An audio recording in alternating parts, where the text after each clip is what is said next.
खसी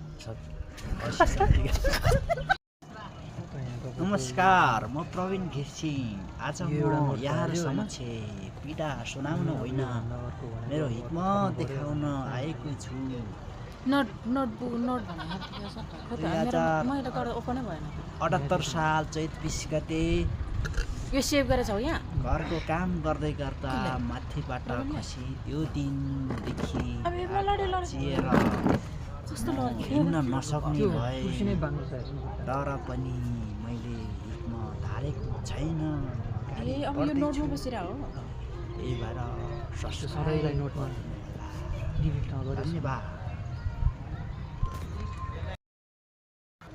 के म साँच्चै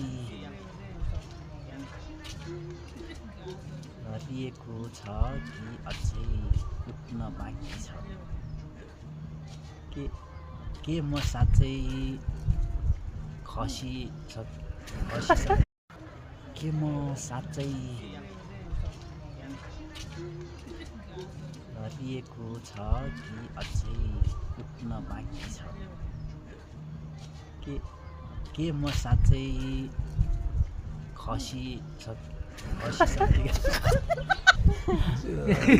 घरिसकेको छु कि अझै उठ्न झरिसकेको झरिसकेको छु झरिसकेको छु लेखा घरि लेखाएर छ हारिसकेको छु झरिसकेको छु झरिसकेको छु घरिसकेको छु लेखा तपाईँको यो आयो मेरो के म झरिसकेको छु लेखेरमा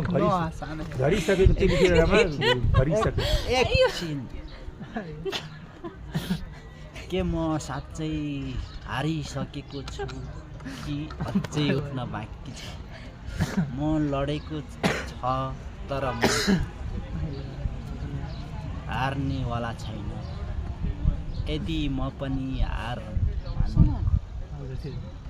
मान्नु मरेको छैन भने यो च्यानललाई यदि तपाईँ पनि हार मान्नुभएको छैन भने यो च्यानललाई सब्सक्राइब गरिदिनु होला र सँगै रहेको बेल आइकन पनि दबाइदिनु होला। हिक्मतको साथ लेखौँ। धन्यवाद। भएन के म साँच्चै